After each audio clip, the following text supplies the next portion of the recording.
Open technologies के साथ मिलकर आईएफएल फाइनेंस एमएसएमई के लिए पहला नियो बैंक लॉन्च कर सकती हैं। इस पर ज़्यादा अपडेट के साथ हमारे सहयोगी अजय शर्मा जुड़ गए हैं। अजय, पहले तो बताइए कि खबर आपके पास क्या है और नियो बैंक ये होता क्या है?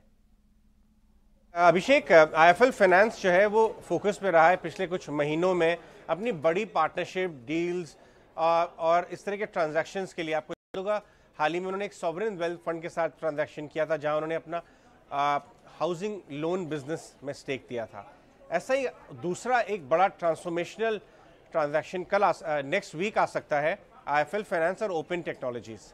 ओपन टेक्नोलॉजीज एक यूनिकॉर्न है, $1 बिलियन से ज़्यादा इनकी वैल्यू है और देश में ये बहुत बड़े दिग्गज इन्वेस्टर्स टेमासेक और जो सॉवरेन वेल्थ फंड है आपका सिंगापुर का और टाइगर ग्लोबल बैक्ड यूनिकॉर्न है, उनके साथ मिलकर भारत का पहला एमएसएमई के लिए नियो बैंक लॉन्च कर रहे हैं अगले हफ्ते। हमारे सोर्सेज ये कहते हैं। नियो बैंक होता क्या है?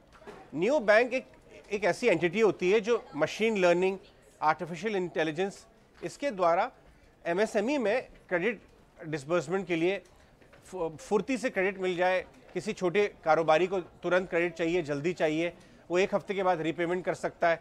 उसका हिसाब कैसे किया जाए, उसके पुराने खर्चा करने के पैटर्न्स, कैश फ्लो के पैटर्न, इस सब का एनालिसिस नियो बैंक्स बहुत फुर्ती से करते हैं और इसलिए नियो बैंक्स एक ऐसा व्हीकल है जो एमएसएमई तक क्रेडिट पहुंचा सकता है। मैं आपको ये बता दूं कि करीब $500 बिलियन के ऊपर की अपॉर्चुनिटी साइज है। एमएसएमई को लोन मिलता नहीं है, हिस्टोरिकली बहुत मुश्किल होती रही है क्योंकि इनके पास कागज़ नहीं होते हैं, बहुत उनके पास डेटा नहीं होता है। लेकिन खर्चे और एक्सपेंडिचर का डेटा को एनालाइज करके नियो बैंक इनको लोन देता है छोटी अवधि के लिए और केवल 14% एमएसएमईज को एक्सेस है क्रेडिट का, बाकियों को मिलता ही नहीं है। उसको लोन शार्क से और गांव के बहुत बड़े बड़े लोगों से बहुत हाई इंटरेस्ट रेट पे लोन लेना पड़ता है। तो अपॉर्चुनिटी साइज बड़ा है और ये दोनों मिलके एमएसएमई में बड़ा कारोबार करेंगे। अगले हफ्ते इसका अनाउंसमेंट आएगा। ये आईएफएल फाइनेंस के लिए क्यों इंपॉर्टेंट है? उन्होंने अभी निर्मल जैन हमारे चैनल पर आए थे कुछ टाइम पहले ही और उन्होंने गाइड किया था 1 लाख करोड़ की लोन बुक करेंगे। करीब 50-60 हज़ार करोड़ की अभी लोन बुक है। तो ये जो टारगेट इन्होंने सेट किया है, गाइडेंस दी है, ये बहुत फुर्ती से इस ट्रांजैक्शन के ये जो नियो बैंक के लॉन्च के साथ अपनी इसको पूरा ही नहीं करेंगे और शायद बीट भी कर सकते हैं। तो ये बहुत मीनिंगफुल हो सकता है आईएफएल फाइनेंस के लिए।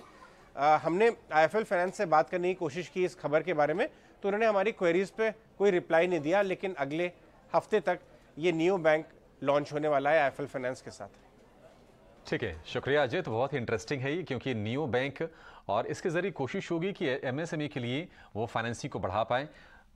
लोन बुक 65,000 करोड़ से बढ़ाकर 1 लाख करोड़ रुपए का लक्ष्य है और इस सेगमेंट में अगर ग्रोथ बढ़ती है एमएसएमई में तो निश्चित तौर पर अपने लक्ष्य को हासिल करने में आईएफएल फाइनेंस को फायदा होगा। हालांकि सूत्रों के हवाले से अभी ये खबर आ रही है, इसकी हम लोग पुष्टि करने की भी आगे कोशिश करेंगे और उम्मीद करते हैं कि कंपनी की तरफ से इस पर सफाई भी आ जाएगी और खबर ये आधिकारिक भी कुछ दिनों में हो जाएगी।